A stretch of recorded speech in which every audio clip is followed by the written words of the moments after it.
ever go to work one day after way too many bad days and I don't know where you feel this feeling that maybe you're from, maybe you don't belong here. Maybe this isn't for you.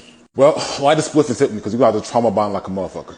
Maybe it's because last year was an 11 year for me. Maybe God said I was a little bit too high and need to sit my ass down somewhere. But last year was overwhelmingly the worst my health habits have been in a long, long time.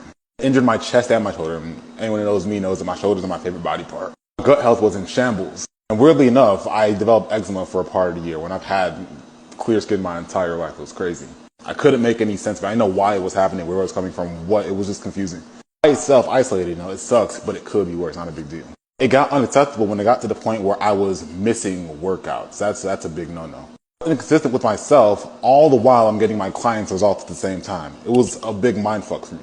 Like a negative spiral because the more I succumbed to the bad habit, the less strength I had. And the less strength I had, the more I succumbed to the bad habit. It was just one big whirlwind of negativity and garbage. Probably not the best formula if you're trying to keep your mind, body, and spirit in one place.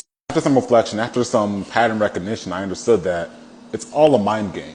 I had to sit down and restructure my vision as to who I was and get real with why I was just letting shit happen to me. And pull my dick out and just live life real, embrace the world that's around me, and just be fully who I am. You get me? You understand? If there's anything you take from this message here, you cannot hide from reality. Reality is, with or without you, reality will always be what it is. I was so caught up in feeling like a fraud or being exposed to God knows who that I ended up self-sabotaging. Here's a gem for you. You will always get what you think about the most, whether you like it or not, whether it's what you intended for or not. Whatever you think about the most is what you're going to see on a regular basis. If that's the case, you need to guard your mind with your life. So nowadays, I couldn't care less about feeling like a fraud or being exposed. It's just me living my life full out there, everything. It just is what it is. Those of you more inclined to those specific terms, what it actually is, it's the guilt, the shame, and the fear that are going to drain you of your reservoir of potential. You don't want to have those in your arsenal. We ignore or reframe those to work in my favor. Why? Because life is in my favor and I can only win. It's my only option, so I only align to those thoughts and to those feelings and emotions and those ways of life, of living. So for you watching at home who might need help doing the same thing, I was thinking about you when I made this.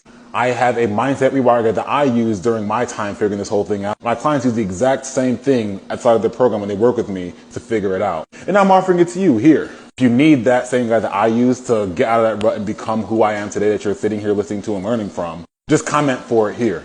Start living with the peace and the fearlessness that comes from being able to trust and believe in yourself again and actually mean it this time. Yes, sir.